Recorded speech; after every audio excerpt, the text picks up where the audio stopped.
बताना बेटा। तुम आप ही बता दो। ऑडियो वीडियो सब ठीक ठाक आ रहा है?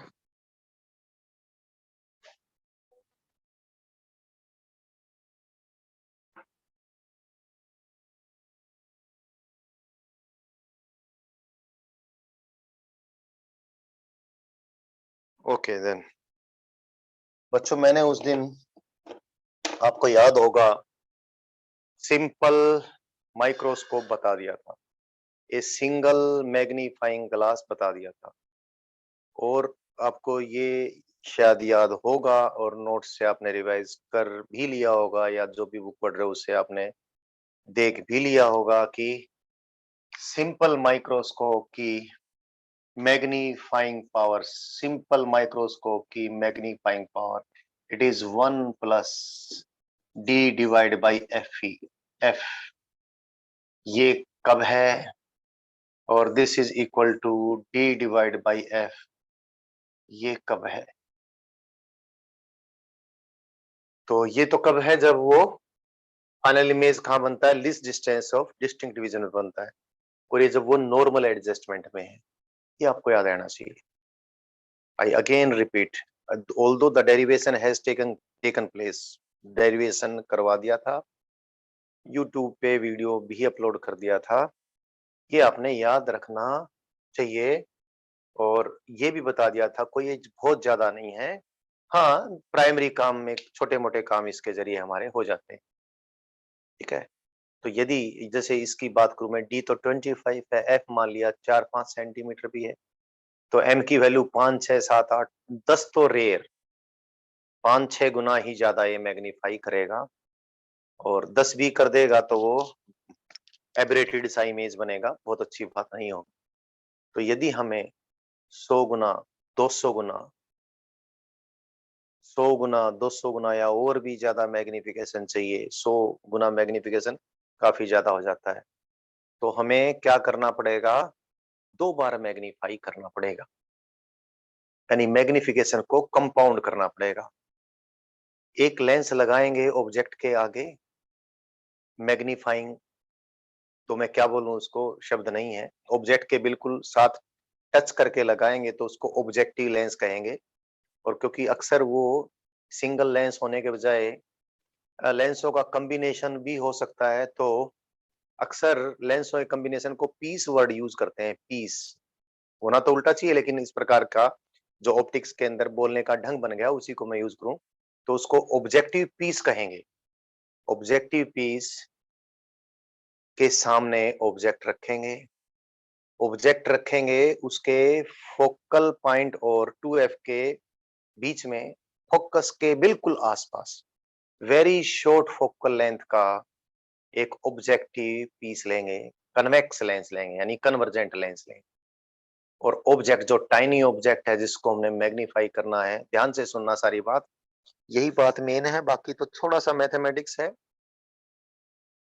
क्या करेंगे बच्चों, एक शॉर्ट फोकल लेंथ का, वेरी शॉर्ट फोकल लेंथ का कन्वर्जेंट पीस लेंगे, जो कि ऑब्जेक्ट के बिल्कुल सामने रखेंगे, या यूं कह लीजिए ऑब्जेक्ट उसके बिल्कुल सामने रखेंगे, टाइनी ऑब्जेक्ट उसके सामने रखेंगे, तो उस लेंस को हम ऑब्जेक्टिव पीस कहेंगे। उस ऑब्जेक्ट को, टाइनी ऑब्जेक्ट को कहाँ रखेंगे, ऑब्जेक्टिव पीस के फोकल पॉइंट से थोड़ा सा बाहर, एफ और 2f के बीच में। तो ऑब्जेक्टिव पीस क्या करेगा, ऑब्जेक्टिव पीस करेगा उसका real inverted and enlarge image बना देगा, क्योंकि ऑब्जेक्ट कहाँ है, एफ और 2f के बीच में है। बीच का मतलब 3f/2 पे नहीं, एफ से बस थोड़ा सा बाहर। तो अच्छा बड़ा उसका इनलार्ज इमेज ऑब्जेक्टिव पीस, कई बार ऑब्जेक्टिव लेंस भी कह देते हैं, objective whatever you like, objective lens कह दो चाहे उसको। तो ऑब्जेक्टिव लेंस उसका इमेज बनाएगा इनलार्ज्ड, रियल एंड इन्वर्टेड। ये रियल एंड इन्वर्टेड जो इमेज ऑब्जेक्टिव लेंस बनाएगा, ऑब्जेक्टिव पीस बनाएगा, ये इमेज अब ऑब्जेक्ट का काम करेगा एक सिंपल माइक्रोस्कोप के लिए, यानी सिंगल मैग्नीफाइंग ग्लास जो पहले ही पढ़ चुके हैं, जिसकी मैग्नीफाइंग पावर इतनी तो जब है वो final image least distance of distinct region बनाए, इतनी कब जो फाइनल इमेज इन्फिनिटी पे बनाए। तो अगेन एक मैग्नीफाइंग ग्लास होगा, उस मैग्नीफाइंग ग्लास के सामने इमेज बनाएगा ऑब्जेक्टिव, और कहां बनाएगा? उसके ऑप्टिकल सेंटर और फोकल पॉइंट के बीच में कहीं। तो उसके बाद जो मैग्नीफाइंग ग्लास कैसा इमेज बनाएगा? जो इमेज ऑब्जेक्टिव ने बनाया था, पहले ही बड़ा बना रखा था, उसका और बड़ा इमेज बना देगा, लेकिन फाइनल इमेज वर्चुअल बनेगा, क्योंकि ऑब्जेक्टिव ने जो इमेज बनाया वो रियल इमेज कहां बना? जो लेंस फाइनल लेंस होगा, जो फाइनल मैग्नीफाइड इमेज बनाएगा, उस लेंस के फोकल पॉइंट और ऑप्टिकल सेंटर के बीच में कहीं इमेज बनाएगा। तो फाइनल इमेज वो लेंस कैसा बनाएगा? क्योंकि कन्वर्जेंट लेंस है, तो कैसा बनाएगा? इनलार्ज। पहले से इनलार्ज इमेज बनाया था ऑब्जेक्टिव ने, ये फिर और इनलार्जमेंट कर देगा और वर्चुअल बनाएगा, क्योंकि ऑब्जेक्ट का उल्टा इमेज ऑब्जेक्टिव ने बनाया था, और जो बाद में जो फाइनल लेंस है, जो कि बिल्कुल, क्योंकि फाइनल लेंस से निकलने वाली रेज सीधी आंख ने पकड़नी है और फाइनल इमेज देखना है। तो फाइनल लेंस, फाइनल वर्ड उसके लिए यूज होता नहीं, क्योंकि मैं बता रहा हूं तो मुझे बीच के शब्द यूज करने पड़ेंगे। फाइनल लेंस क्योंकि हम आंख के साथ बिल्कुल टच करके रखेंगे, तो उसको हम आई पीस कहेंगे। वो भी अक्सर एक लेंस नहीं होता, दो लेंसों का कॉम्बिनेशन होता है।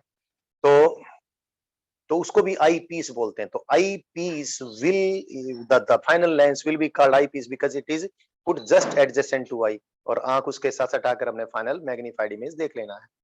अब मैं सारी बात को मैं जो जो टर्मिनोलॉजी उसके हिसाब से बोलूंगा। कंपाउंड माइक्रोस्कोप दो कन्वर्जेंट पीसीज का बना है, आप लेंस भी बोल सकते हो, दो कन्वर्जेंट लेंसेज का बना है। एक ऑब्जेक्ट के बिल्कुल सामने रखा जाएगा, ऑब्जेक्ट के बिल्कुल आगे रखा जाएगा, उसको ऑब्जेक्टिव लेंस कहेंगे। आप अपने लेवल पे लेंस वर्ड यूज कर सकते हो, पीस चाहे आप वर्ड ना भी यूज करें। एक lens convergent lens very short focal length का ऑब्जेक्ट के बिल्कुल सामने रखा जाएगा, जिसको ऑब्जेक्टिव लेंस कहेंगे। वो ऑब्जेक्ट ऑब्जेक्ट उसके एफ और 2f के बीच में रखेंगे, एफ के बिल्कुल करीब। तो फाइनल जो इमेज बनाएगा वो इमेज रियल होगा, इन्वर्टेड होगा, रियल होगा, इन्वर्टेड होगा, इनलार्ज होगा। वो जो इमेज जो ऑब्जेक्टिव पीस बनाएगा, जो इनलार्ज एंड रियल इमेज होगा, वह ऑब्जेक्ट का काम करेगा दूसरे लेंस के लिए, जो कि आंख के बिल्कुल सटा के रखना है, आंख के बिल्कुल टच करके रखना है, जिसको हम आई लेंस कहेंगे। आई लेंस वर्ड यूज नहीं करते हैं, उसके लिए तो फिर आई पीस करना ही पड़ेगा, क्योंकि आई लेंस फिर आंख के लेंस के बारे में दिमाग उधर चला जाता है। तो दूसरा लेंस, दूसरा कन्वर्जेंट लेंस है जो आंख के साथ बिल्कुल सटा के रखेंगे, वो भी short focal length convex lens होगा, short focal length convergent lens होगा। उस short focal length convergent lens ने सिंपल माइक्रोस्कोप यानी ए मैग्नीफाइंग ग्लास की तरह ही बिहेव करना है। तो ऑब्जेक्टिव लेंस ने जो इमेज बनाया है, वह बड़ा इमेज, जो कि ऑब्जेक्ट रियल जो ऑब्जेक्ट था उसका उल्टा था, वह बड़ा and enlarge and real image eyepiece के लिए ऑब्जेक्ट का काम करेगा। और क्योंकि आई पीस के वो फोकल पॉइंट और ऑप्टिकल सेंटर के बीच में रखा है, तो आई पीस उसका बड़ा इमेज बनाएगा, वर्चुअल इमेज बनाएगा, और जैसा है वैसा ही बनाएगा। यानी वो शुरू में ही उल्टा हो गया था, तो यूं का यूं उल्टा का उल्टा बनाएगा। यानी ऑब्जेक्टिव ने उल्टा बनाया था, लेकिन आई पीस उस उल्टे का यूं रहने देगा, यानी उस उल्टे का वापिस उल्टा नहीं करेगा। जो इमेज ऑब्जेक्टिव ने बनाया, उस इमेज को मैं ऑब्जेक्ट के भाषा उसको ऑब्जेक्ट बोलूं आई पीस के लिए, तो आई पीस को जो ऑब्जेक्ट है, उस ऑब्जेक्ट का वो यूं का यूं सीधा का सीधा इमेज बनाएगा। बट अगर रियल जो ऑब्जेक्ट शुरू में रखा था उससे कंपेयर करें, तो फाइनल इमेज इन्वर्टेड बनेगा। तो दो बार मैग्निफिकेशन होगा, एक बार मैग्निफिकेशन करेगा ऑब्जेक्टिव लेंस, एक बार करेगा ऑब्जेक्टिव लेंस। मैं बोलता हूं तो मेरी जुबान थोड़ी लड़खड़ा जाती है, क्योंकि आपके लेवल पे दोनों वर्ड यूज कर लेते हैं, बट आप कर सकते हो, बट मैं पीस वर्ड ही यूज करूंगा, तो आपको परेशानी आई थिंक नहीं होनी चाहिए। तो एक बार तो मैग्निफिकेशन करेगा ऑब्जेक्टिव पीस, और दोबारा मैग्निफिकेशन करेगा आई पीस। फाइनल इमेज जो आंख रिसीव करेंगी वो वर्चुअल इमेज होगा, इनलार्ज होगा as compare to the object, tiny object वो इन्वर्टेड होगा। तो ये सारा कुछ मैंने बता दिया है। इसमें भी दो केस बनेंगे, या तो इमेज बनेगा फाइनल इमेज इन्फिनिटी पे तो कहेंगे microscope is in normal adjustment, या फाइनल इमेज अपनी सहूलियत के अनुसार बनाएंगे। अक्सर सहूलियत के अनुसार हम least distance of distinct division के ऊपर भी बना सकते हैं या उससे थोड़ा दूर भी बना सकते हैं।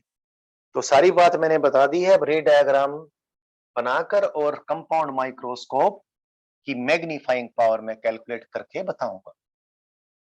Again I tell you, ray diagram is not so easy to make. तो मैं उसी प्रकार से आपको करवा रहा हूं जिस प्रकार से आपको परेशानी आ सकती है। और मैं लेंसेज को, I advise you do not draw the lenses first. पहले से ही लेंस ना बनाएं, पहले से ही लेंस ना बनाएं, पहले से ही लेंस ना बनाएं। मैंने ये लाइन ले ली, आई पीस और ऑब्जेक्टिव पीस दोनों कोएक्सियली प्लेस लेंस होंगे, दे विल बी कोएक्सियली प्लेस्ड, दोनों की प्रिंसिपल एक्सिस सेम होगी। Objective is a short focal length. Objective is a very short focal length convex lens of short aperture as well. Objective lens मैं यहां कहीं रखूंगा, यहां कहीं रखूंगा, और लेंस अभी नहीं छापता हूं, एक लाइन ड्रा कर देता हूं, बाद में लेंस पूरा कर लूंगा। और ऑब्जेक्ट मैंने यहां ले लिया कहीं, I have taken the object here, short object.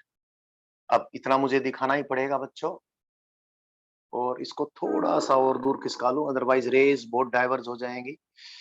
यहाँ पर मैं ये ऑब्जेक्टिव जो पीस रखूंगा इस लाइन के ऊपर कहीं दिखाऊंगा उसको। ये ऑब्जेक्टिव लेंस का ऑप्टिकल सेंटर है, जिसको ओ से डिनोट करूंगा मैं अभी बच्चों। जैसे मैं पहले नाम दिया था, इसका नाम दे देता हूं ए बी, नाम इसका मैंने रख दिया ऑब्जेक्ट का, ए बी नाम इसका रख देता हूं। एक रे एक्सिस के पैरेलल गई जो इसके फोकल पॉइंट से होकर गुजरेगी, एक रे यहाँ से चलने वाली ऑप्टिकल सेंटर से गुजरी जो सीधी आर पार जाएगी। सपोज मैंने इसका इनलार्ज इमेज यहाँ बनाना है। रे डायग्राम बड़ा मुश्किल से बनता है, बहुत सारी दिखते हैं बच्चों। तो ये मैंने इमेज बना दिया, this is the enlarged real and inverted image. ये रेज यहाँ पर यहीं से आगे बढ़ जाएंगी जो आई पीस पे जाएंगी, और ये वाली रे अब यहाँ से पास कर दें, इसलिए पहले से ही फोकल पॉइंट वगैरह ना लगाना। आप जहाँ पे आपको परेशानी हो आप मेरे से पूछ लेंगे। तो फाइनल इमेज यहाँ बन गया, बल्कि ये भी आप दोनों जब इंटरसेक्ट कर जाएं तो वहां पर बनाना। तो not final, I am sorry, this is the image formed by the objective piece. This is one ray, this is second ray, these two rays, and this point is the focal point of the objective। यहाँ बार बार मिटाना पड़ेगा मुझे क्योंकि कई चीजें बनानी है, तो थोड़ी दिक्कत आई। FO लिख दूंगा मैं इसको।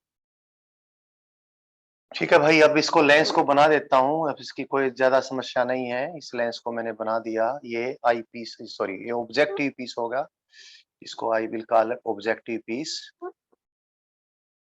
ये मैंने इसके ऑप्टिकल सेंटर को मैं O से डिनोट कर दूं, फिर थोड़ा ये इंटरप्ट करेगा ड्राइंग को। यहाँ लिख दिया, इसका नाम रख दूं मैं B1 बच्चों, B1।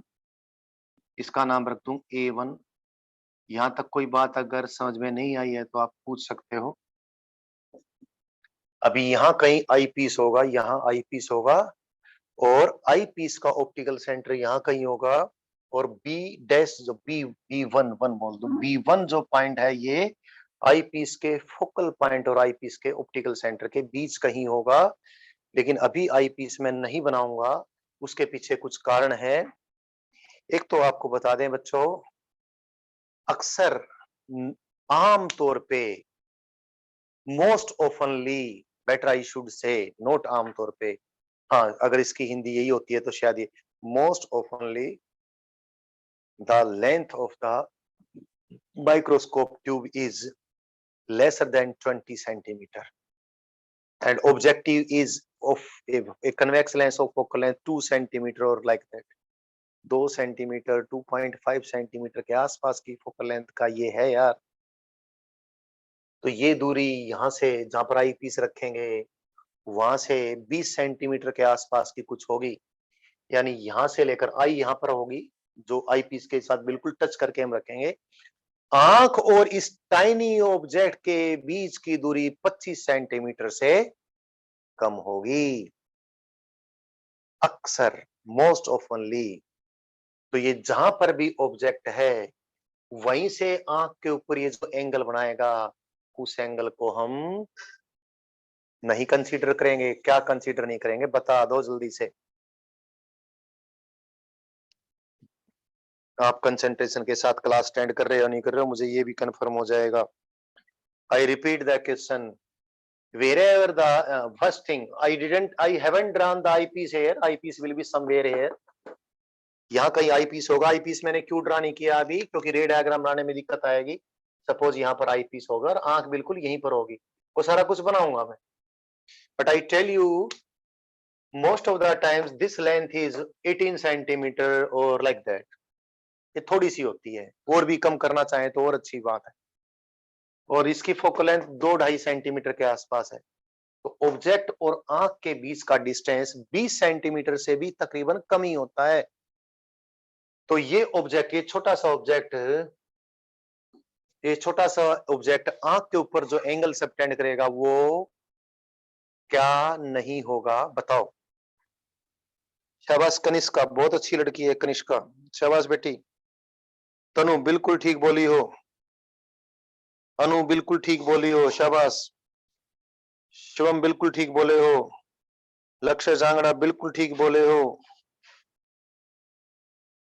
युक्ति मेडिकल बिल्कुल ठीक बोले हो, शाबाश बच्चे हो, बिल्कुल बिल्कुल, you are so good, you all are so good. वो एंगल अल्फा नहीं होगा, बिल्कुल ठीक।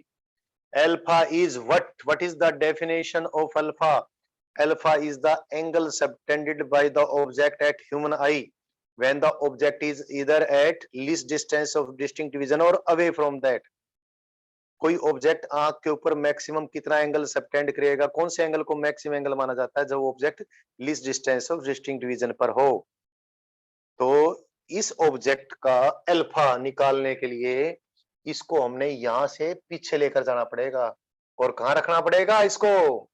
यहां से डी दूरी पर, या वहीं पर जहां पर हम फाइनल इमेज बनाएंगे। फाइनल इमेज तो ऑफ कोर्स हम वहीं बनाएंगे जहां हम उसको ठीक से देख पाएंगे। ठीक है बच्चों, तो सपोज हमने फाइनल इमेज यहां बनाया, यहां पर अगला रे डायग्राम मैंने आईपीस की पोजीशन नहीं बनाई जानबूझ के, उसके पीछे के कोई कारण है अभी आपको। सपोज हमने फाइनल इमेज यहाँ बनाया, यहाँ तो ऑलरेडी फाइनल इमेज के लिए मैं लाइन ड्रा कर देता हूँ ये बात, और ये भी डिसाइड कर लेता हूँ। और फाइनल इमेज इतना बड़ा तो चलो बना ही लेते हैं, चलो और इतना इतना क्योंकि इतना बड़ा मैं फाइनल इमेज बना लेता हूँ। तो भैया चलो थोड़ा कम कर देता हूँ, रे डायग्राम में बहुत दिक्कत होगी, बहुत दिक्कत होनी है। तो A1 का इमेज यहां बनेगा, यहां से कोई, यहां से ये रेज, ये रेज यहां पर कन्वर्ज होकर ऐसे आगे बढ़ गई हैं, ऐसे आगे बढ़ गई हैं बच्चों, ऐसे यही रेज आई पीस से गुजरेंगी। यहां से कोई, ये कोई ऑब्जेक्ट नहीं है, यहां से कोई चारों दिशाओं में रेज नहीं फूटने वाली हैं। When I taught you the mirrors, I have told you something, but when I taught you lenses, I haven't told you something like that thing। जो मिरर के टाइम बताई थी मैंने, लेंस के टाइम नहीं बताई। 1 मिनट के लिए वो बात आपको बता देता हूँ, या हो सकता है मैंने बताई भी हो बच्चों। ये कोई लेंस है, अगर रेज आपस में पैरेलल हैं तो ये कहां पर कन्वर्ज होंगी? फोकस पे कन्वर्ज होंगी।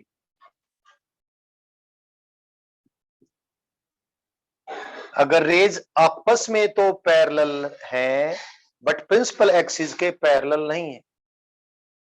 रेज आपस में भी पैरेलल है और प्रिंसिपल एक्सिस के भी पैरेलल हैं, then they converge at focus. But the rays are, although they are parallel to one another, but they are not parallel to principal axis. Suppose किसी पॉइंट से आने वाली रेज ऐसी है, क्योंकि पॉइंट है इन्फिनिटी पे, very very far away.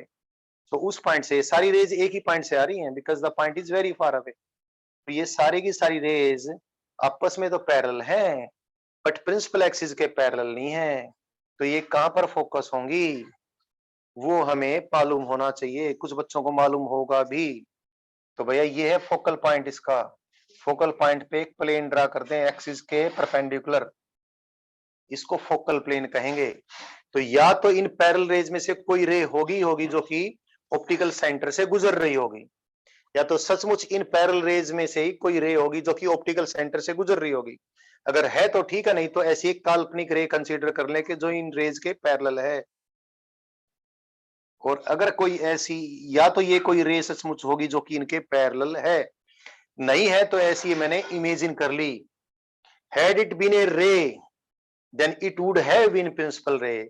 Since it had passed through optical center, then it would have gone undeviated. और ये फोकल प्लेन में इस पॉइंट पर काटी है, तो ये सारी रेज आपस में यहां पर कन्वर्ज हो जाएंगी। तो अगर रेज आपस में तो पैरेलल है बच्चों, लेकिन एक्सिस के पैरेलल नहीं है, तो फोकस पे कन्वर्ज नहीं होंगी, वो फोकल प्लेन में किसी पॉइंट पर कन्वर्ज होंगी। फोकल प्लेन में किस पॉइंट पर कन्वर्ज होंगी वो कैसे निकालेंगे? इन रेज के पैरेलल एक प्रिंसिपल रे कंसीडर करेंगे। या तो प्रिंसिपल रे सचमुच होगी या नहीं होगी तो हम इमेजिन कर लेंगे। तो वो प्रिंसिपल रे फोकल प्लेन को जिस पॉइंट पर काटेगी उसी पॉइंट पर हम बाकी सारी रेज को कट करेंगे। ये थोड़ा सा ध्यान रखना है। ऐसे मिरर के लिए तो बताया था, लेंस के लिए बताना भूल गया था। प्रिंसिपल रे का हमेशा जबरदस्त महत्व रहेगा। अब मैंने इमेज पहले डिसाइड कर लिया कि फाइनल इमेज में यहां बनाऊंगा। रे डायग्राम का बड़ा लोचा है। तो यहां से चलने वाली रे सारी की सारी, ये यहां से कोई नई रे नहीं चली है, यहीं से आने वाली रेज का बंडल ये था जो यहां से डाइवर्ज होता हुआ लेंस पे पड़ेगा। तो ये रेज इस आई पीस से रिफ्रैक्ट होकर यहां से आपकी सारी दिखाई देनी चाहिए। तो यहां से अगर कोई रे प्रिंसिपल रे होती तो मैं इसको यहां से मिला दूं बच्चों। चलो थोड़ा सा और बड़ा बना दूं, इसको थोड़ा और बड़ा बना दूं, स्पेस कम होगा, हो जाएगा मेरे पास, और बड़ा बना दूं, और बड़ा बना दिया लो। तो मैं इसको यहां से मिलाऊं, and here is test of, ये मेरी ड्राइंग का टेस्ट होगा भाई। मैं सीधा इसको यहां से मिलाऊं, नहीं बना पाऊंगा, बट एक दो बार ट्राई करके बना ही दूंगा।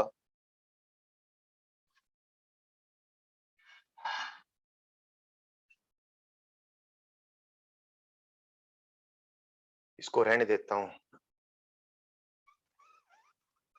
इसके जरिए ठीक बन जाएगी।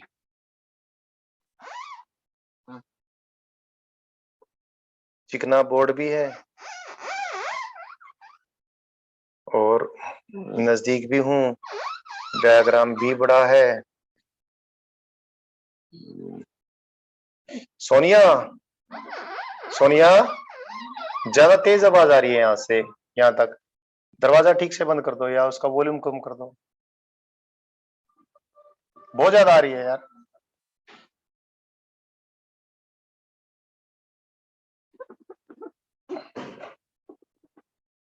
बन ही गया लगभग लगभग लगभग। आपको कुछ बच्चों को समझ में आ गया होगा मैंने आईपीस पहले क्यों नहीं छापा है। अब छापूंगा आईपीस।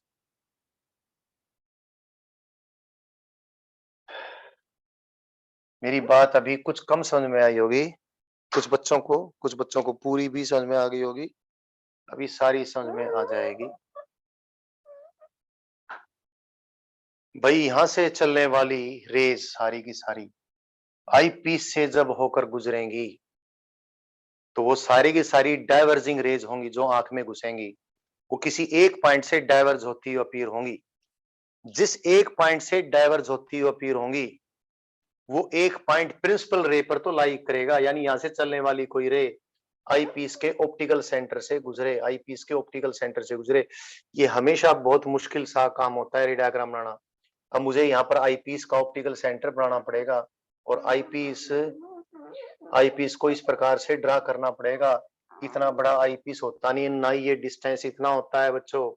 लेकिन रे डायग्राम मैंने फिर कई कई कई बार ऐसा बोला है, रे डायग्राम बनाना इतना आसान नहीं होता।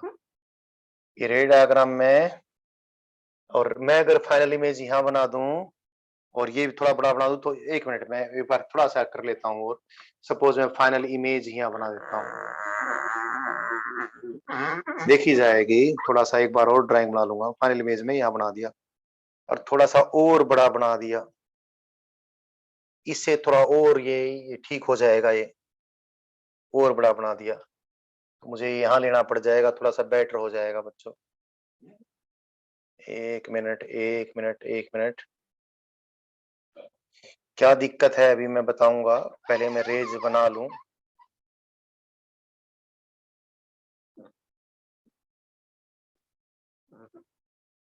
उसमें भी काम चला सकता था मैं, क्योंकि फिर मैं बोल देता जो बात मैं कर नहीं पा रहा हूं।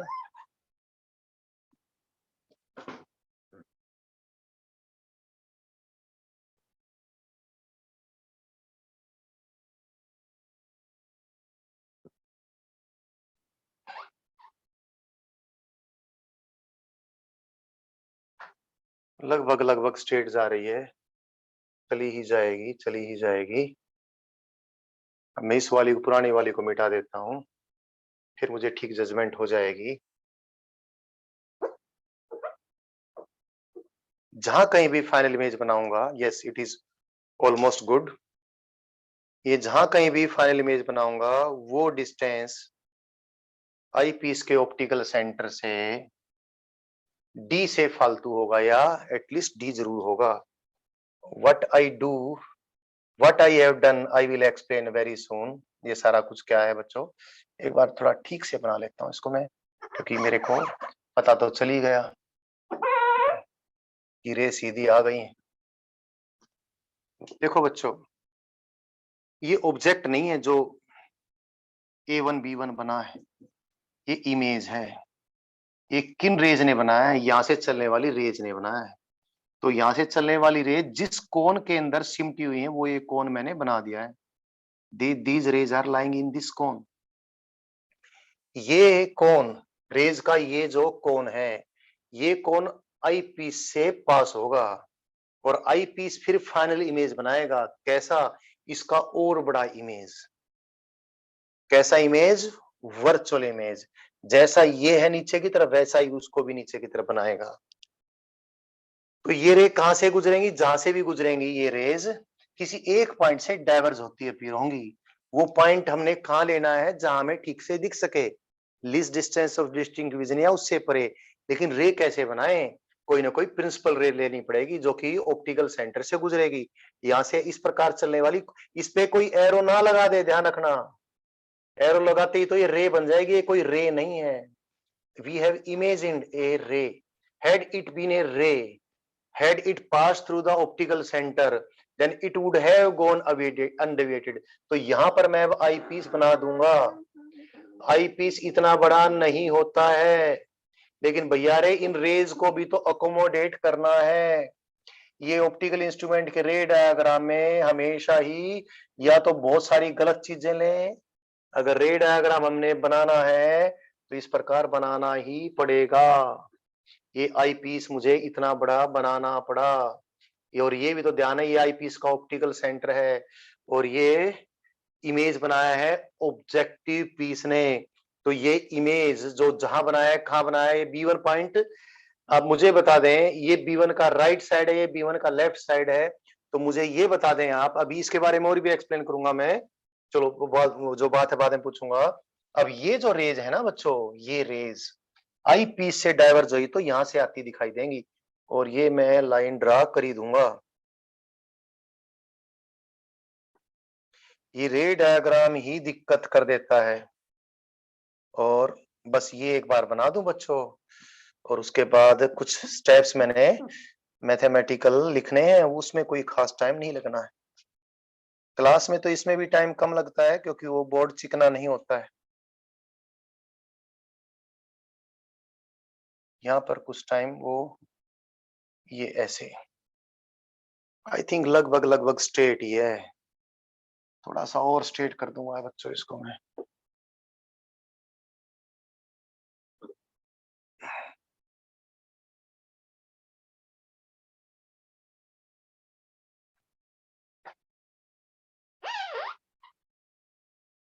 चलो एक तो ही लगभग।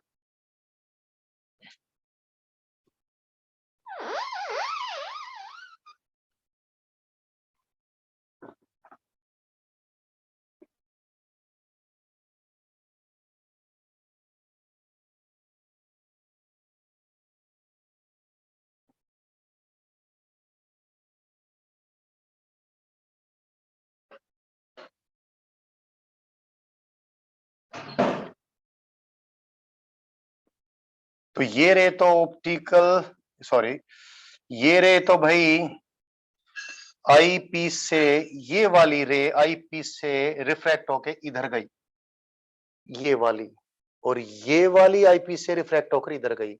ये दोनों रेज यहां से आती दिखाई दी, हालांकि ये मुड़ गई हैं बच्चों।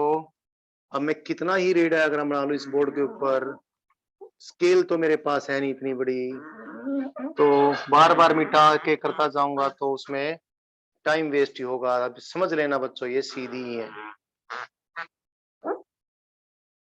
ये कहां से आती दिखाई देंगी, ये मुद्दा है जो मैंने एक्सप्लेन करना था, और शायद तो मैंने एक्सप्लेन कर दिया। किसी को बात हो तो पूछ लीजिए। आई पीस से ये रेज गुजरेंगी, किसी एक पॉइंट से डाइवर्ज होती हमें दिखाई देंगी। वो पॉइंट हम least distance of distinct vision से परे ही चाहेंगे। तो वो पॉइंट कहां लें, उसके लिए मुझे क्या करना पड़ेगा, had there been a ray starting from A1 passing through the optical center of eyepiece, then it would have gone undeviated. So wherever this ray would have gone, all the rays which are coming from point A converging at A1, when they will diverge from the eyepiece, they all will appear to diverge from this point. ये बात मैंने explain करनी थी, अंग्रेजी में बोल दी है, आसान सी अंग्रेजी थी, किसी को समझ में नहीं आई होगी तो बात उसको बोल के लिख के पूछना पड़ेगा। भाई मेरे हिसाब से मैंने ये बात बता दी है। ये रे डायग्राम आपको समझ में आ जाना चाहिए इतना होने से, और क्योंकि ऑप्टिकल इंस्ट्रूमेंट में सिर्फ इतनी सी दो चार बातें ही समझ में नहीं आती हैं तो बच्चा कंफ्यूज हुआ रहता है। इसके इस इमेज को मैं A2 बोलूंगा, B1 के इस इमेज को मैं B2 बोलूंगा, तो रे डायग्राम कंप्लीट हो गया है। हालांकि ये पॉइंट ई और इसके बीच में कोई खास डिस्टेंस नहीं होता, लेकिन रे डायग्राम बनाने के लिए मुझे ऐसा बताना पड़ा है। आंख यहाँ नहीं होती, आंख यही होती है, बिल्कुल थोड़ी जगह में सारा कुछ सिमट जाता है, लेकिन मैंने आंख को दिखाना है तो ये आंख मैंने यहाँ दिखा दी ऐसे। Although this is here, these rays are very close to E, तो प्लीज ध्यान रखना है आपने। रे डायग्राम मैंने बना दिया है। अब थोड़ा सा काम तुमको होगी, रे डायग्राम ही पूरे बोर्ड में फैल गया तो वो जो डेरिवेशन है वो कैसे हो पाएगा, वो सब कुछ हो जाए, बीच बीच में मैं जगह में कर दूंगा। देखता हूँ मैं, किसी बच्चे ने कुछ पूछा है क्या व्हाट्सएप खोल के। 9:35 पे आया है, अभी टाइम हुआ है 9:36। हाँ आयुष देख बेटा, यहां से चलने वाली सारी रेज पॉइंट A1 से चलने वाली, एक्चुअली A1 कोई ऑब्जेक्ट नहीं है, A1 इमेज है, रियल इमेज किसका, पॉइंट A का। तो A से चलने वाली सारी रेज जो भी कन्वर्ज होंगी A1 पे कन्वर्ज होंगी, फिर A1 से डाइवर्ज होंगी इस कोन के अंदर। तो A1 से चलने वाली सारी रेज तो इस कोन में है, और ये सारी रेज अब ये आई पीस क्या करेगा, डाइवर्ज करेगा। तो ये सारी डाइवर्ज होती हुई रेज किसी एक पॉइंट से जहां से आती दिखाई देंगी, वही तो फाइनल इमेज होगा ना। अब ये सारी रेज किस पॉइंट से आती हुई दिखाई देंगी, डेफिनेटली वो पॉइंट किस रे पर लाई करेगा। अगर यहां से चलने वाली कोई प्रिंसिपल रे भी होती तो वो सीधी आर पार जाती, और ये रे भी और ये रे, ये दोनों रे, ये अगर सूच रे होती तो ये रे भी और ये रे भी सारी की सारी किसी एक पॉइंट से डाइवर्ज होती हुई हमें अपीयर होती, क्योंकि ऐसी कोई रे तो है नहीं, इसलिए मैंने ऐसी एक काल्पनिक रे कंसीडर कर ली, और ये सारी रेज मैंने यहां से डाइवर्ज होती हुई ले ली। और ये कहां से डाइवर्ज होती हुई ले ली, ये पॉइंट मैंने कहां दिखाया, आई पीस से मैंने कितनी दूरी पर दिखाया, least distance of distinct division, या उससे भी दूर, क्योंकि फाइनल इमेज हम तब तक एडजस्ट करेंगे, इसके बीच का डिस्टेंस कम ज्यादा तब तक करेंगे जब तक हम फाइनल इमेज को अच्छी भली प्रकार से देख ना लें। और अच्छी भली प्रकार से कब दिखेगा, जब final image least distance of distinct division या उससे भी अवे है। आयुष, आई थिंक समझ में आ गया होगा आपको।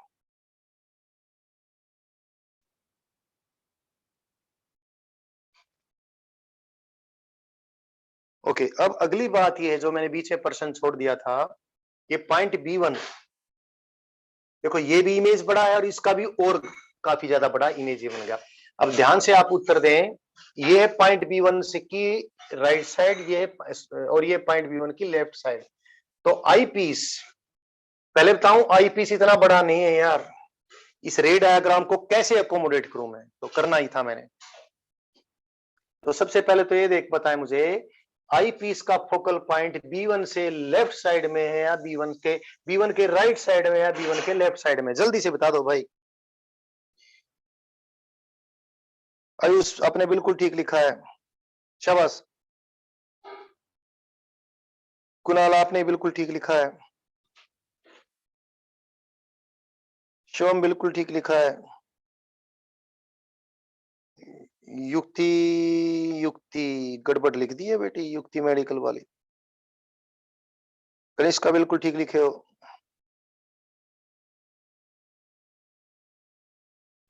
बच्चे आई पीस ने इसका वर्चुअल इमेज बनाया, वर्चुअल एंड इनलार्ज, इसलिए ये पॉइंट कहा होना चाहिए आई पीस के फोकल पॉइंट और ऑप्टिकल सेंटर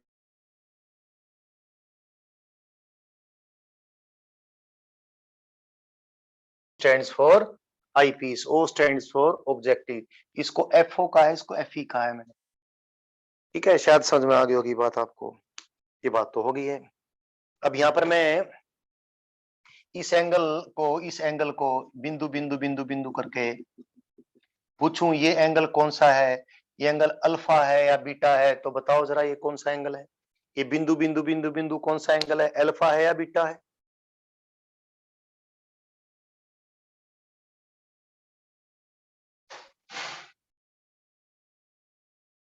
शाबाश।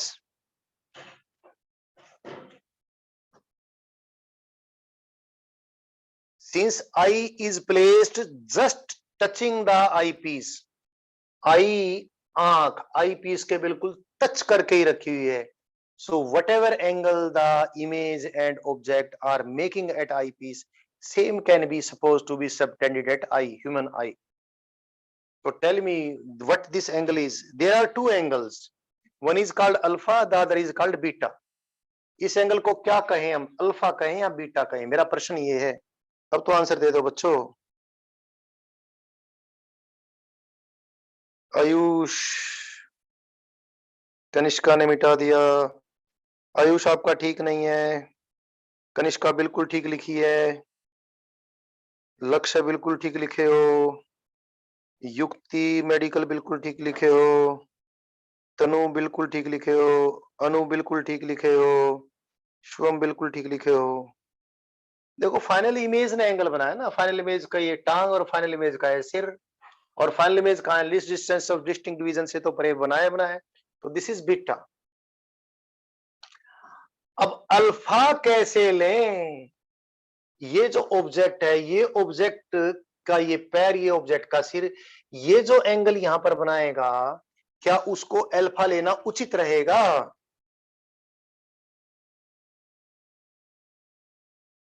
पॉइंट एफ ही रिपीट कर दो, लक्ष्य जांगड़ा पूछता है बेटा, ये इमेज जो रियल इमेज है जो कि ऑब्जेक्टिव ने बनाया, यह इमेज इस लेंस के लिए ऑब्जेक्ट का काम करेगा, इस लेंस ने इस ऑब्जेक्ट का, यानी जो इमेज है इसके लिए जो ऑब्जेक्ट का काम करेगा, इसका वर्चुअल एंड इनलार्ज इमेज बनाना है। तो ये कहां होना चाहिए यार, इस लेंस के ऑप्टिकल सेंटर और फोकल पॉइंट के बीच में ही कहीं होना चाहिए ना, समझ गए लक्ष्य? Convex lens enlarge and virtual image कब बनाता है?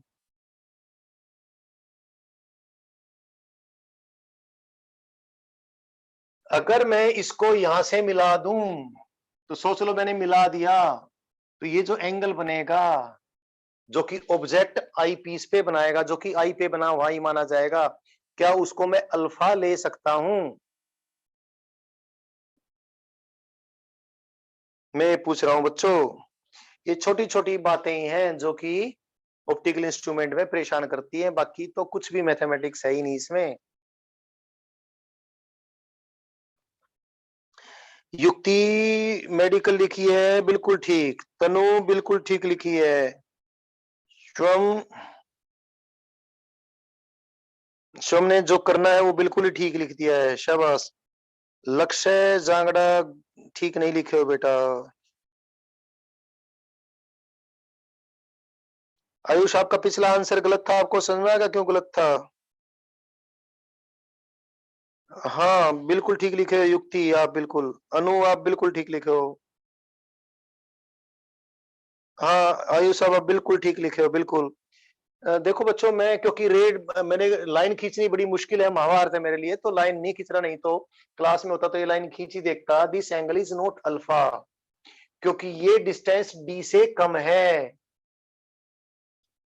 अल्फा लेने के लिए कहां लेकर जाएं ऑब्जेक्ट को?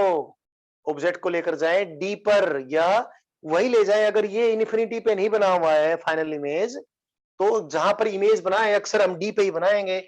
ऑब्जेक्ट को हम यहीं उठा ले जाते हैं, ऑब्जेक्ट को हम यहीं ले आए, यहीं पर ले आए।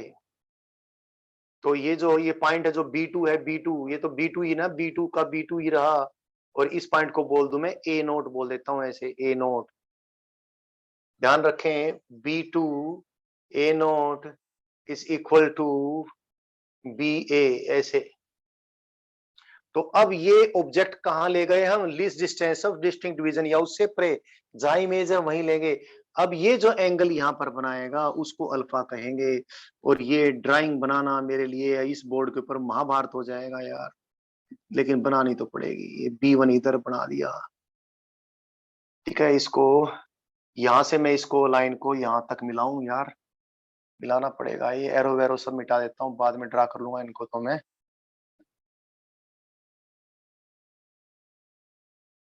यहां से 1 2 3, चल चल री रे, चल चल चल चल चल।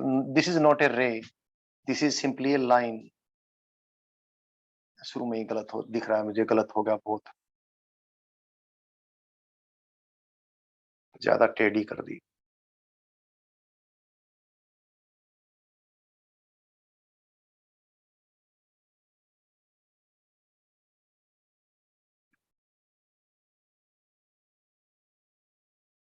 बस हो ही गया है, हो ही गया है, बस उसके बाद तो थोड़ी सी देर का ही काम है बच्चों।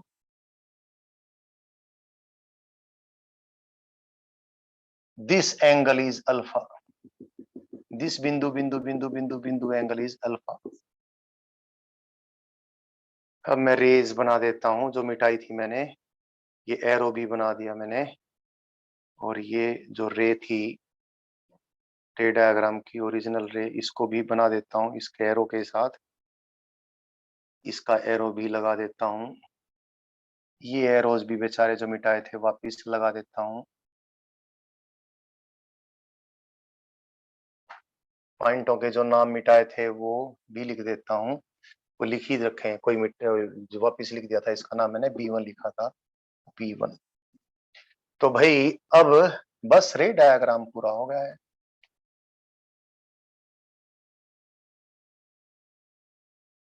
A magnifying power of any optical instrument is defined as beta divided by alpha.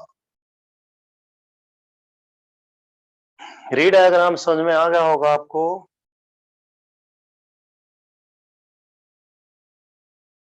एक चीज मैं भूल जाऊंगा, अभी बोल देता हूं, बोलना जरूरी है, क्योंकि अभी फिर बहुत सारी बातें होंगी तो टोटली उसको भूल जाऊंगा।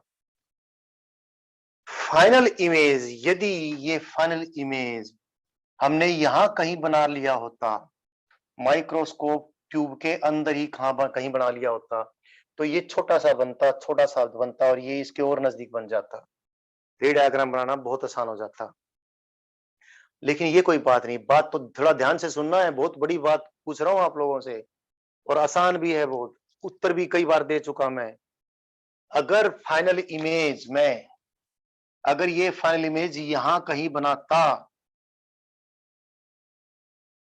तो अल्फा लेने के लिए क्या इसे मुझे अंदर शिफ्ट करना पड़ता? बताओ जरा।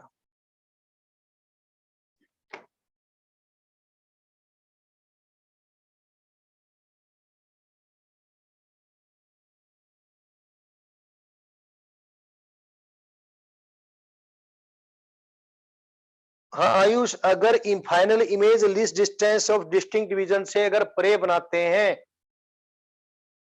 तो अगर बहुत ज्यादा दूर बनाए नॉर्मल एडजस्टमेंट पे इन्फिनिटी पर, तो फाइन जो ऑब्जेक्ट है उसको least distance of distinct division पे ही लेकर जाते हैं, उससे और दूर नहीं लेकर जाते।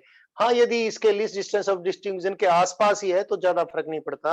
अक्सर हम या तो least distance of distinct division पे ही बनाते हैं, या फिर हम नॉर्मल एडजस्टमेंट यानी इन्फिनिटी पे ही बनाते हैं। तो ये अगर ये फाइनल इमेज अगर least distance of distinct division के आसपास ही है, तो डेरिवेशन आसान हो जाता है काफी। इसको हमने यहाँ बना लिया है। जब हम यहाँ बनाते हैं, सेम जगह पर बनाते हैं, तो हमारे मन में ये बात है कि the final image is formed very close to least distance of distinct division, but not closer than that, लेकिन उससे नजदीक नहीं।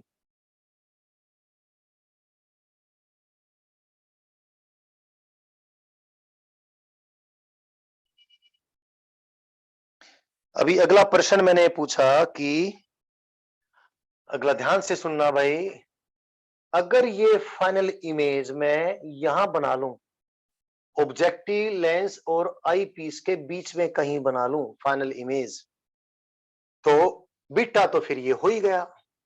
तो अल्फा लेने के लिए क्या इसको अंदर लेकर आएंगे?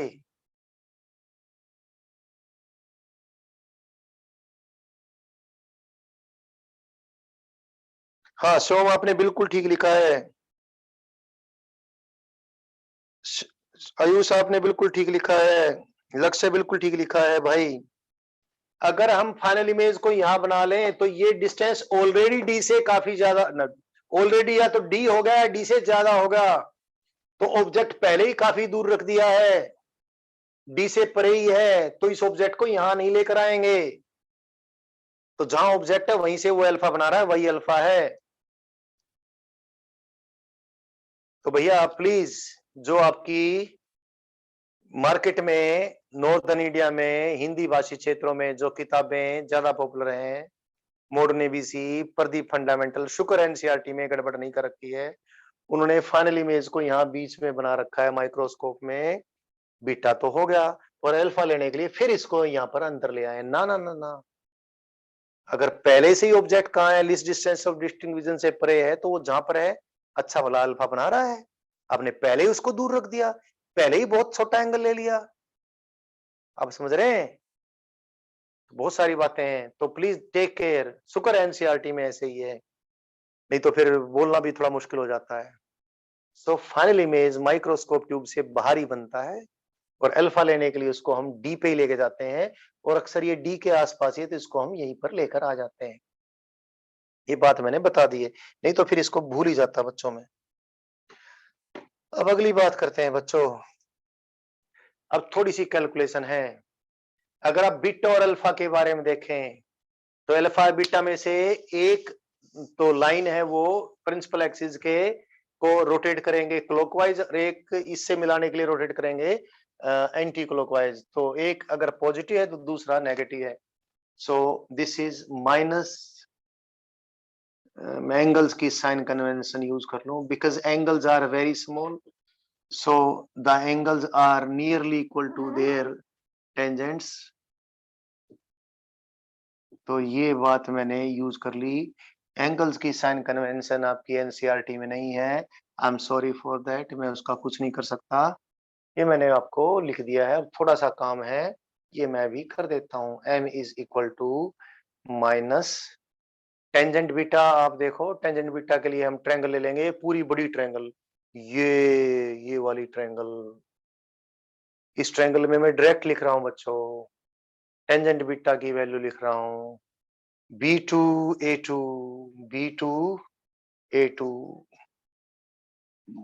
डिवाइडेड बाई EB2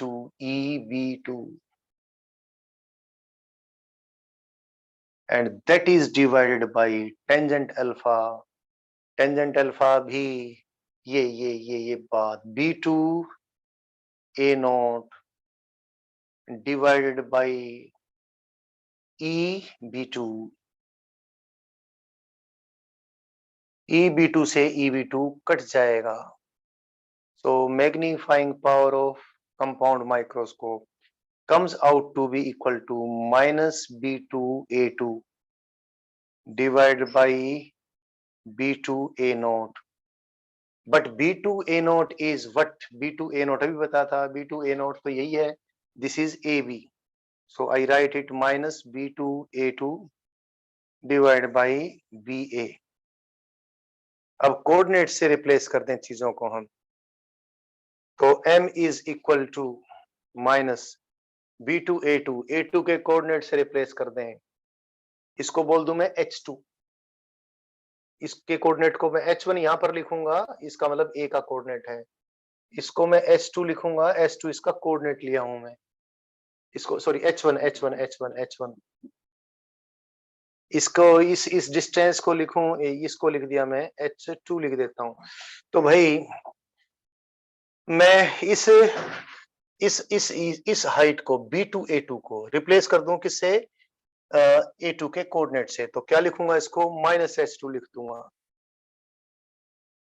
H2 इसके कोऑर्डिनेट की एब्सोल्यूट वैल्यू है. साइन कन्वेंशन यूज करके लिख दिया मैंने. और BA है BA ये इसको मैं इसको H लिख देता हूं बच्चों. H या क्या करूं इसको H2 लिख दूं. इसको H3 लिख देता हूं. H3 थोड़ा अच्छा रहेगा. H3 मेरे हाथ में सिंबल्स में कुछ भी बनाऊं. नोट्स का मुझे ध्यान नहीं मैंने क्या सिंबल यूज किए हैं. तो वापिस से लिखता हूं मैं.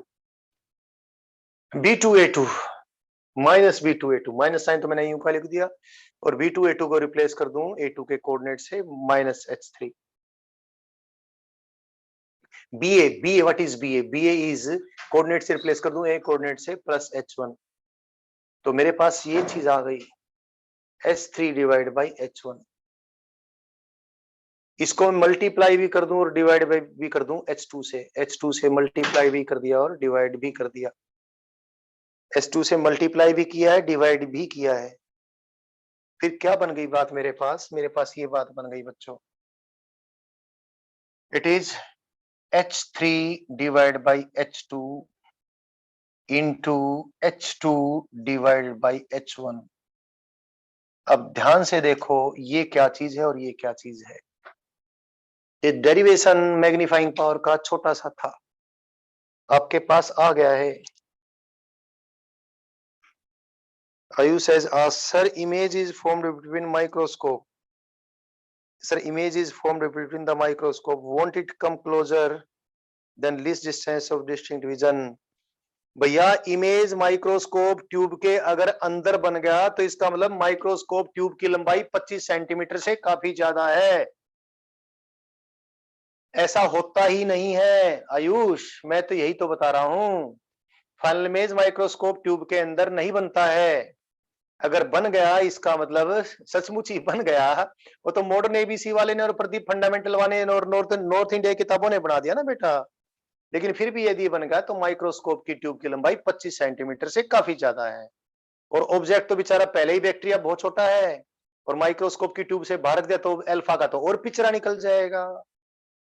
इसलिए माइक्रोस्कोप की ट्यूब की लंबाई 20 सेंटीमीटर से भी कम, 18 सेंटीमीटर से भी कम या अक्सर 18 सेंटीमीटर के आसपास की ही होती है. ठीक है बच्चे.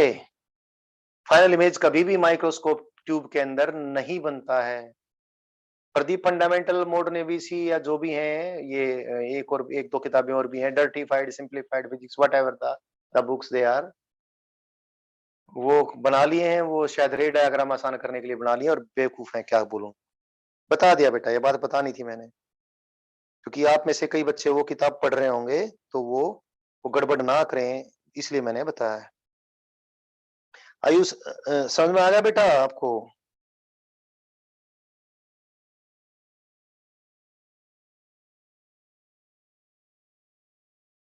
अभी अभी हाँ, देखो बच्चों, ये सारा डेरिवेशन समझ में नहीं आया तो मुझे बताओ, बस आंसर था, 2-3 तो लाइन थी बस खाली। H3/S2 क्या, व्हाट इज H3? यस, आप अनु, तनु आप बिल्कुल ठीक लिखे हो, सो गुड बेटी, बिल्कुल तनु, तनु यार so good, so good, but एक थोड़ा सा गड़बड़ लिख दिया है। अब वो ऐसा लिख भी सकते थे आप, बट थोड़ा देखें, ऐसा लिखते, H3/S2, what is H3? H3 is the coordinate of the image formed by the eyepiece, and H2 is the coordinate of the object for eyepiece. H2 भैया eyepiece के लिए ऑब्जेक्ट है, इस ऑब्जेक्ट के टिप का कोऑर्डिनेट है H2, और H3 इसके कोऑर्डिनेट का इसका कोऑर्डिनेट है H3।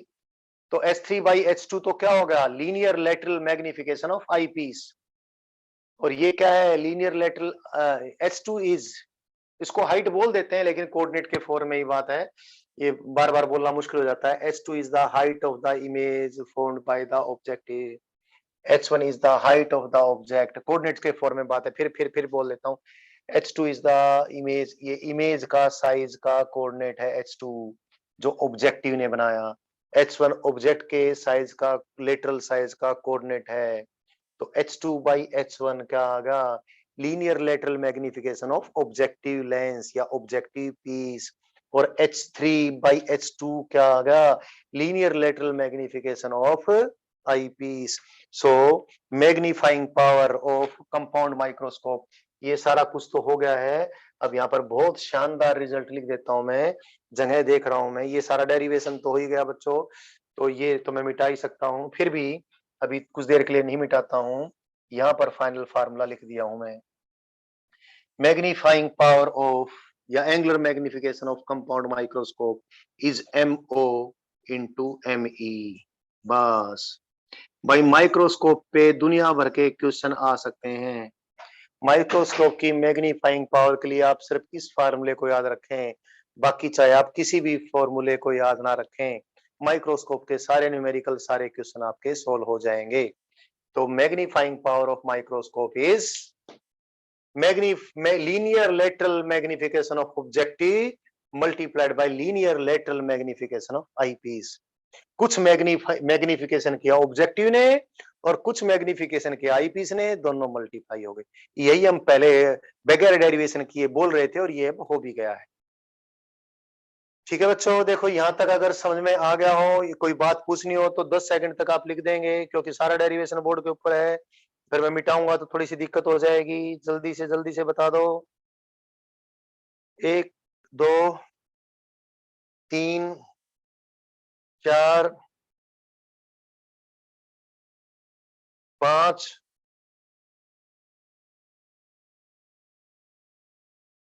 6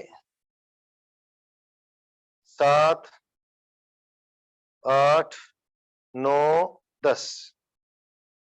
इसको मैं अभी यूज करूंगा काफी, बट एक डेरिवेशन और अभी कर देता हूं। When final image is formed at infinity, final image यदि इन्फिनिटी पे बनता है तो उसको नॉर्मल एडजस्टमेंट कहेंगे। Microscope is in normal adjustment, क्योंकि रे ऑप्टिक्स आपके टर्म 2 एग्जाम में आनी है, डिस्क्रिप्टिव पेपर हो सकता है, तो ये बहुत पॉपुलर क्वेश्चन है बोर्ड का descriptive. Draw ray diagram of image formation by a compound microscope in normal adjustment, यानी फाइनल इमेज आपने इन्फिनिटी पे बनाता हुआ दिखाना है। और फिर ये पूछेंगे and hence derive the formula for its magnifying power और एंगुलर मैग्निफिकेशन। सब कुछ है बोर्ड पे, मैं यहीं पर चेंज कर रहा हूं बच्चों, इसी पे कुछ चीज नहीं मिटा रहा हूं, बस थोड़ा सा चेंज करूंगा मैं। देखो बच्चों, यहाँ पर आपने नहीं पूछा तो मैं फाइनल इमेज को यहाँ से मिटा देता हूँ। चल भाई चल चल, अच्छा एक तो यहाँ पर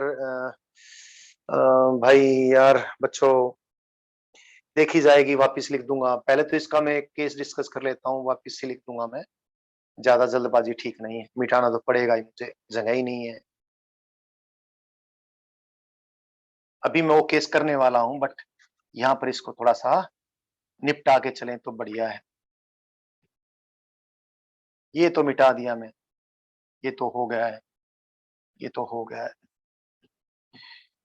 अब इसको मैं ये और लिख दूं बच्चों, इसलिए ये this is equal to VO divide by UO। आपको मालूम है magnification produce by lens is this V divide by U। O stands for objective, ये नोट नहीं है, O है। VE divide by UE, this is the magnifying power of compound microscope. इतना याद रखें, इससे इसमें आना कोई मुश्किल बात नहीं है। अब इसका एक स्पेशल केस कर लेता हूं, one very special case, very very special case.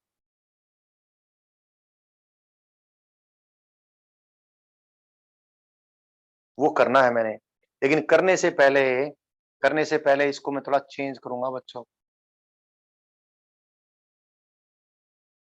आपको मालूम है 1/f इज इक्वल टू 1/, बताऊंगा मैं ऐसा क्यों कर रहा हूं। हमें ये तो मालूम होगा फाइनल इमेज कहां बना है, अक्सर हमें ये नहीं मालूम होगा यार ऑब्जेक्टिव ने जो इमेज बनाया है वो एग्जैक्टली कहां बनाया है। हालांकि इसके फोकल पॉइंट के नजदीक ही बनाया है। This distance is very close to the focal length of the eyepiece, of course, but exactly तो यू ही नहीं मालूम है, लगभग तो मालूम है। तो हम यू को रखेंगे नहीं यार फॉर्मूले में। मैं आई पीस की लेंस इक्वेशन लिख रहा हूँ, आई पीस की लेंस इक्वेशन लिख रहा हूँ। मुझे यूई नहीं चाहिए यार, यूई को एलिमिनेट करना है, तो मैं दोनों साइडों को मल्टीप्लाई कर दूंगा, वीई से मल्टीप्लाई कर दिया मैंने दोनों साइडों को, मैंने वी से मल्टीप्लाई कर दिया दोनों साइडों को, तो वीई डिवाइड बाई यूई कितना आ गया मेरे पास। ऐसा मैंने पहले भी कर रखा है जब सिंपल माइक्रोस्कोप बताया था। तो ये 1 माइनस, कुछ बच्चों को मैग्नीफाइंग पावर की वैल्यू जो है, मैग्निफिकेशन की वैल्यू वी और एफ के बीच में से रिलेटेड वैसे याद रहती है, तो अगर याद है आपको ऑलरेडी तो बहुत अच्छी बात है। तो इट इज दिस, ये यहां पर पुट कर देता हूं मैं। और एक और बात है, ये स्पेशल केस क्या, ये तो मैंने ये तो यूं लिख ही दिया, तो एम को मैं ऐसे तो लिख दूंगा बच्चों, v o divide by यूओ into 1 minus v divide by F E. तो this is also as good as, इसमें इससे मैं यहां पर आया और यहां से ऐसे चल के ये आ गया, जिसमें मैंने यहां तक कोई स्पेशल केस नहीं लगाया, ये आज तक मैंने कोई स्पेशल केस नहीं लगाया, बस एक बात कही है कि फाइनल इमेज इन्फिनिटी पे नहीं बना है। अब स्पेशल केस कर रहा हूं, क्या, when final image is at D, D मतलब least distance of distinct division पे, तो वी की वैल्यू कितनी आ जाएगी, माइनस डी आ जाएगी। तो वी को क्या पुट कर दूंगा, माइनस डी पुट कर दूंगा, तो एम कितना आ जाएगा, एम आ जाएगा VO divide by यूओ into 1 plus D divide by F E. तो भाई फाइनल में जब least distance of distinct division में बनता है, तो magnifying power of a compound microscope is this. ये आपके सामने सारी चीज, again I tell you, you have to remember this. बाकी इससे ही सारे केस निकल जाएंगे, क्योंकि बहुत सारे फार्मूले याद रखने आपके लिए पॉसिबल नहीं होंगे। One other thing, let us do some approximation, यहां तक तो ठीक है, एक अप्रोक्सीमेशन कर देते हैं, अप्रोक्सीमेशन, क्योंकि ये काफी शॉर्ट फोकल लेंथ का है। फाइनल इमेज ये जो बनाएगा यहाँ इसके कहीं आसपास ही बनाएगा, तो ये है वीओ, दिस इज वीओ, यहां से यहां तक का डिस्टेंस वीओ है, वीओ माने image distance for the image formed by the objective. So VO is nearly equal to length of microscope tube. VO is nearly equal to length of microscope tube. I tell you, image formed by the objective is very close to the optical center of the eyepiece. Actually, this focal length is small, so this is already in between F and E. So this is very close to E. Approximate लिखा है, बिल्कुल equal नहीं भी, बाकी सारा काम तो ये ठीक ही है, एक अप्रोक्सीमेशन कर रहे हैं जिससे कुछ अंदाजा आपको हो जाए। And this object is very close to the focal point of the objective. अच्छा बड़ा इमेज इसने बनाना है, तो यूओ इज, देखो u o is minus f o. अरे objective approximately equal to, not equal, approximately equal to, अरे जो ऑब्जेक्ट है ये this distance is u o, objective के लिए ऑब्जेक्ट डिस्टेंस, इसको यूओ कहते हैं, यूओ यूओ यूओ यूओ यूओ यूओ।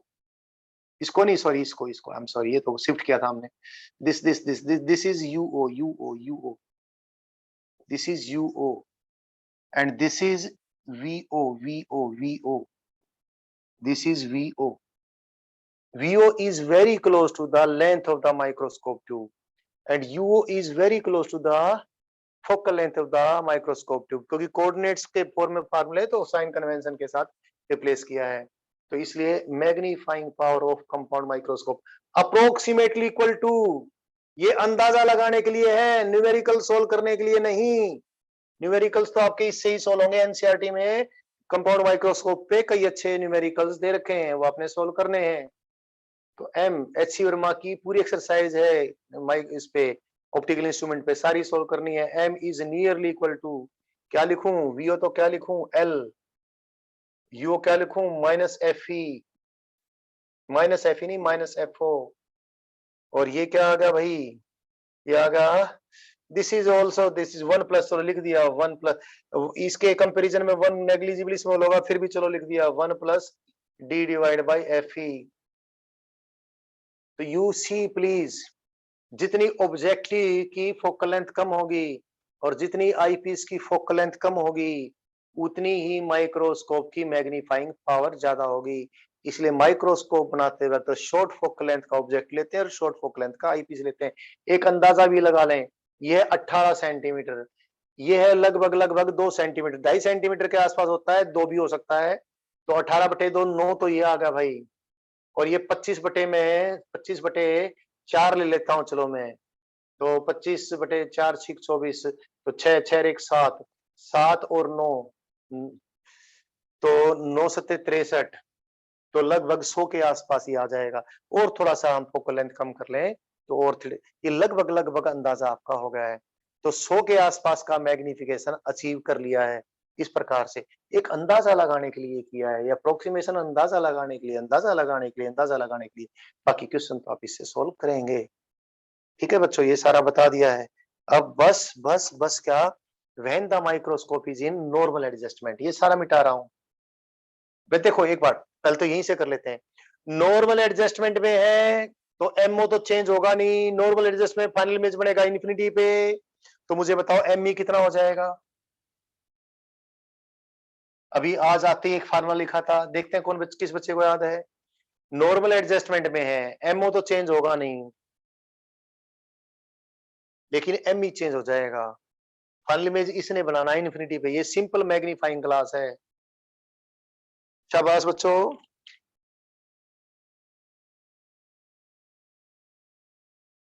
हाँ बिल्कुल बिल्कुल ठीक भी लिखे हो, युक्ति मेडिकल, शिवम भी बिल्कुल ठीक लिखे हो, आयुष बिल्कुल ठीक लिखे हो। तो when the microscope is in normal adjustment, तो एम यू हो जाएगा D divide by F E. तो magnifying power of microscope when it is in normal adjustment, it will be D divide by F e into m o, ये हो जाएगा भाई। ये वैसे ही बोल दिया, लेकिन ऐसे में सबर नहीं करने वाला, इसको पूरा डेरिवेशन के साथ बताऊंगा। कोई ज्यादा टाइम नहीं लगेगा, 5-10 मिनट और लगेंगी बस।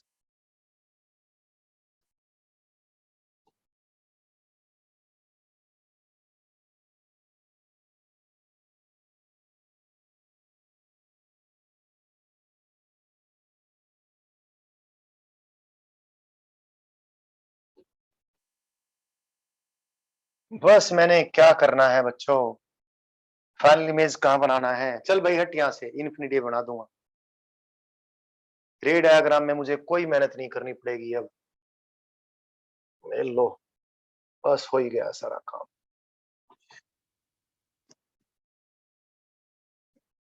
बस हो गया है।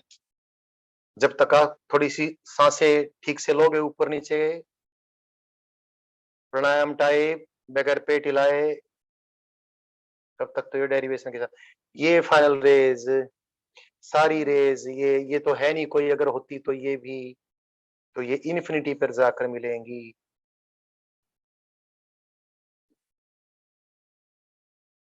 बस यहाँ लिख दूंगा इन्फिनिटी, इन्फिनिटी, इन्फिनिटी। तो भाई ये माइक्रोस्कोप का रे डायग्राम हो गया इन नॉर्मल एडजस्टमेंट। ये बीटा तो ये रहा ही रहा,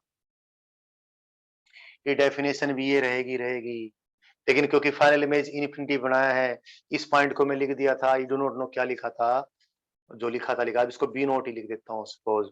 आई टेल यू, क्योंकि अल्फा लेना है, फाइनल इमेज इन्फिनिटी पे बना है, आसपास कहीं नहीं बना है, तो इस डिस्टेंस को हम क्या लेंगे, इस डिस्टेंस को, इसको ये तो मिटा देता हूँ, ये तो आपको बताने के लिए था बच्चों, ये मिटा दूं मैं। ये जो डिस्टेंस है बच्चों ध्यान रखना, ये जो डिस्टेंस है, ये डिस्टेंस अब कितना हो जाएगा, डी हो जाएगा, डी। कहाँ लिखूं यार, ऊपर लिख दूं, ये तो मैंने डेफिनेशन तो यूज करी थी, आपको मालूम है ही है ये। एम एम बता दिया मैंने, एम कितना होगा, एम कितना होगा, एम होगा वही बात कि minus tangent of absolute value of beta, yes it is this. ये डिस्टेंस मुझे डी लेना पड़ेगा, D D D D D D लेना पड़ेगा बच्चों, डी लेना पड़ेगा इस डिस्टेंस को मुझे। ठीक है बच्चों, अब बस हो गया है, मैं वैल्यूज पुट कर देता हूं। और ध्यान रखो, जब नॉर्मल एडजस्टमेंट पे आपने कर दिया तो पॉइंट B1 कंसाइड्स विद FE, ये ध्यान रखना है, क्योंकि नॉर्मल एडजस्टमेंट में है, फाइनल इमेज आईपीस ने इन्फिनिटी बनाया है, तो ऑब्जेक्टिव लेंस ने जो इमेज बनाया है वो आईपीस के फोकल पॉइंट पे बनेगा, और आपने ये भी ध्यान रखना है। बस हो गया, m is equal to minus tangent beta, beta वही एंगल है आप देखो, लेकिन अब बीटा टेंजेंट बीटा की वैल्यू लिखने के लिए आपने थोड़ी सी मेहनत इतनी करनी पड़ेगी, पहले जो किया था उसके बजाय आपने इसको B1A1 डिवाइड बाई क्या करना पड़ेगा, EB1 करना पड़ेगा, EB1 करना पड़ेगा। कोऑर्डिनेट्स बाद में पुट कर देंगे, एक बार लिख तो लें बच्चों।